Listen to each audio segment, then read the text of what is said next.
Hi everyone, welcome back to my channel. Today I thought I would share with you some of my favorite coloring tools. So when I sit down to start a new picture, these are the things that are usually sitting here beside me that I use. So to start off, there are two sets of colored pencils that I own and that I use. The first set are the Faber-Castell Polychromos. And this is the case that I use. Got this off of Amazon, and I have them all organized by color. You can see that there. And the set I bought was the biggest one they had, so I think it's 120 colors, which I really like. I find if I have too many options, I get really overwhelmed. And this particular set has the perfect amount of colored pencils for me. So I really like them. They're oil-based and they are quite a bit harder than like a wax-based pencil crown. They sharpen nice and sharp, and they lay down really well, especially on Amazon paper.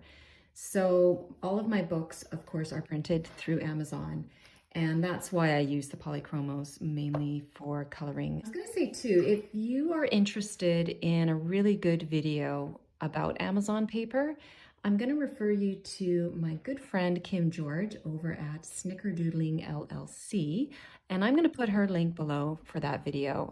She's got some really great information and explains all about Amazon paper. Okay, so that is the Polychromos. And oh, another thing I like about these is I live 10 minutes away from my local art store, and they carry these in open stock. So if there is a color that, like this little guy here, I know I can go down there and individually buy these. So it is very handy. And a little dangerous because I have a lot of extras, which I'm going to show you right now. And I keep them in this little container here. Isn't that cute? But yeah, so these are all my these are all my extras.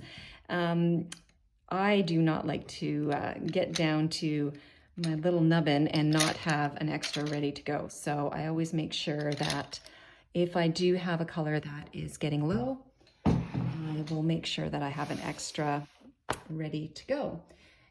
Okay, so the other set that I use are my Prismacolors, and they're in this quite a bit bigger case. I'm going to zoom out a little bit. There you go. And yeah, so this is the largest set. I got it the wrong way. The largest set. I think there's 150 in this one. Oh, there you go. So I used to use the Prismacolors all the time, but I found that because they're wax-based, they're quite a bit more delicate than the Polychromos, and they were just breaking on me all the time, and I was getting really frustrated. So I started using the Polychromos, and then it turned out my local art store no longer carries the Prismas in open stock, and that's sort of when I decided to switch to the Polychromos. But I still do use these.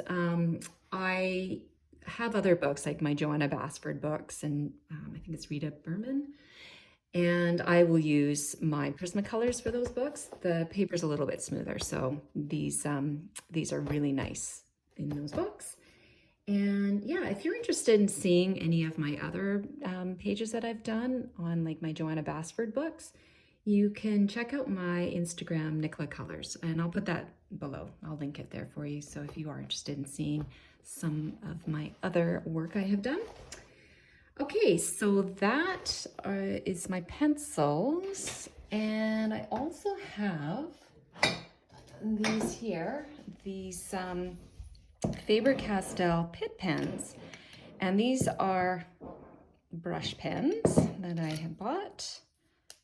So there, and I think they are, yeah, they're water-based, and I will use these sometimes in my books to do like a base layer. So the Pitt pens, The colors match up with the Faber-Castell polychromos, so they work together. So they are a really nice addition to how I'm coloring. So I'm going to show you some examples. I'm going to bring over Healing Mandalas. So here's an example of one that I put down the Pitt pen, brush pen first. So this blue color, I went and colored all of that in with the marker. And then I went over with the polychroma pencil and just shaded it in. So I did a little bit more highlighting. But the nice thing about these pens, because they're water-based, they really don't go through the other side.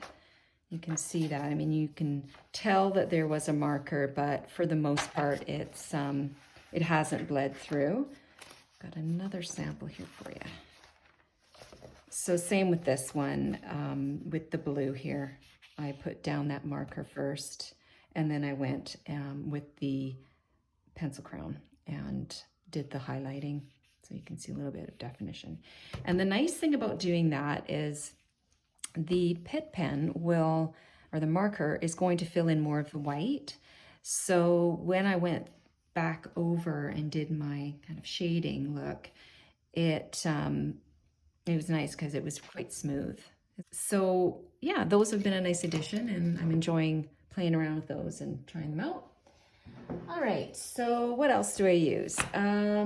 So when I sit down, I'm going to go through my colors, and I use these. So whenever I would get a new set of pencils, I always chart them. This one here is my polychromos. You can see they're all on there. This was a freebie download from my Colorful Country Life. So I'll link to her site. And then this one is kind of cool because it's done in family color chart, which I like. And that was from Color with Claire. So I'll link to her as well. And then these are the Pitt pens, which I think this was a freebie I just found online. I can't even remember. But yeah, so it's good to have all your colors charted, and then you know exactly, first of all, what colors you have and what they're gonna look like. So I use these all the time. It's sort of how I pick my color palette. I'll just look and see which colors I want. All right, so that is the color charts. So one of the most important tools I have is actually just a pencil. I always write down the colors that I use on the opposite page. So I'm not sure if you can see that. It's quite light, but I always write down the date that I colored, and then I write down my colors that I use, just the numbers. And then that way, when I am deciding what color palette I want to use or what colors look good together, I can actually go back and just refer to some of my older ones. And I will reuse color palettes all the time. And it's important for me to remember what colors I actually use together. So that is an important tool that I use. Let's see. Oh, another thing I always use is a blank piece of white cardstock. And I always put this piece of paper behind what I am coloring. So there's my newest one that I'm doing. Just goes like that. So I always do that. I don't want any bleeding, especially, here we go. So I did use the Pitt pens on this one as well. And then that way it protects the next design. And also if you're using pencil crowns, sometimes the pressure and stuff, you'll get indentations on your next one or your next picture. So I find putting the cardstock there just protects your picture. So that is an important tool as well. Okay, so sharpeners. I have two that I use. This one here I bought. It's the Prismacolor little handheld one. It's got the 2 holes, and that's how you open it. This one I pretty much use just when I travel, like if I'm gonna take my pencils and a coloring book, and when we go away, I'll take this one because it's good for portable. This is the one that I originally used to use until I upgraded to this guy, and it's the Doll 133. So this one can attach to my desk with this little clamp here, and it sits on my right hand side. So this one I really like. It gets a really nice point, which is important, especially with the polychromos. So this is a very important tool as well. Okay, moving on. Oh, pencil extenders. These 3 that I bought off of Amazon. So when my pencils get to little nubbins like this, it's really important to have these. I use these all the time, and they just go in like so, and you can tighten them. These particular ones work really well with the polychromos. They're nice and tight, and I can actually even go, that far in, and it really does extend my pencils for a long time. I can get them down to about there. But I noticed with the Prismacolors, they're kind of loose, so yeah, they're not great for the Prismacolors, but yeah, definitely for my polychromos. Like I said, I use them all the time. In fact, I just ordered another set. I think there's another 5 I've got coming because I was finding I was needing more. So yeah, those are another really helpful tool to have. Okay, now, oh, okay. This one is interesting. My electric eraser. I don't know if you guys have ever seen one of these, but I absolutely love this thing. So there you go. It's got batteries, and as you can see, it is super high powered. You know what? I'm going to show you some examples here. Hold on. There we go. Okay. So I've got, this side is polychromos, and over here is the Prismacolors. I'm just going to show you how this works. So you hold it in your hand like so. Okay, so we'll try the Prisma first.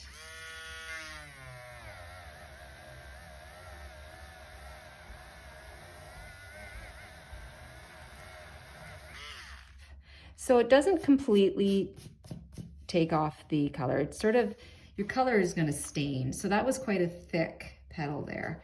Now this one here is just one layer of color. And you can see it takes it off quite a bit more. So that's with the wax based. Now let's try the polychromos. All right, so this is just one layer. So that's not too bad. A little bit of staining, but not a lot. And then this is multiple layers. I don't know, I think maybe I put 4 layers on. So again, not too bad actually. It's taken quite a bit off. And I use this all the time. There's quite a few times where I'll start coloring and think, oh, that doesn't go with the color beside it, or I don't know. And I pulled this thing out, and you know, the finished product, you can't even tell that I had erased something and changed the colors. So this is something that I highly recommend. Now, I can't remember, I bought this maybe, I don't know, 12 years ago, it was a long time. But I noticed, I was at one of my local stores and they had an electric eraser, and I think it was $8.99 or $9.99, super cheap. And so I thought that was a good price. This one was probably closer to 20. But yeah, like I said, I'm not totally sure. It's the Sakura Electric SE2000. And the nice thing is it comes with like a whole bunch of little replacement erasers. Okay, so that is my eraser. All right. Oh, And another important tool is this old blush brush that I have, which is wonderful for getting rid of all the little bits. So that's important to have in your toolkit. Okay, and next up I have my accent pens. These guys here. I've got the Posca white paint pen, the Jelly Roll pen in white, and the Jelly Roll metallic in gold.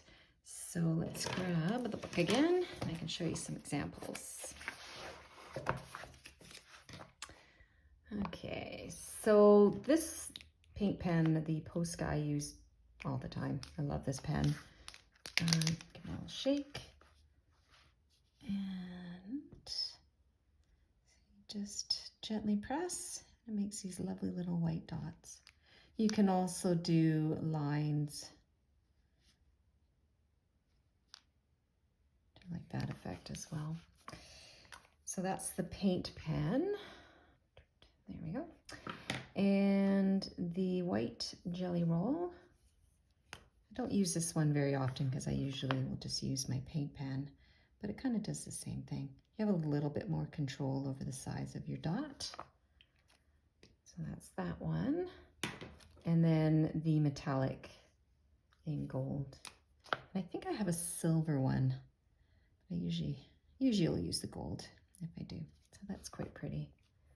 In fact, I can show you some other samples of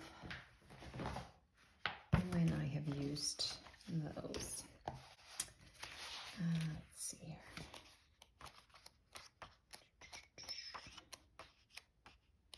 I know I've got oh, there we go. So you can see I use the gold here. Zoom out a little bit. And then here's a sample of using the white. This is actually a good one, you can really see it. So yeah, I usually will use an accent pen to finish off my mandalas. I like those, that's a great tool to have. Okay, so there you go, some of my favorite tools to use when I color. I hope you liked this video. If you did like it, hit that like button and leave me some comments below. Let me know what your favorite tools are. And I will see you next time. Have a great day.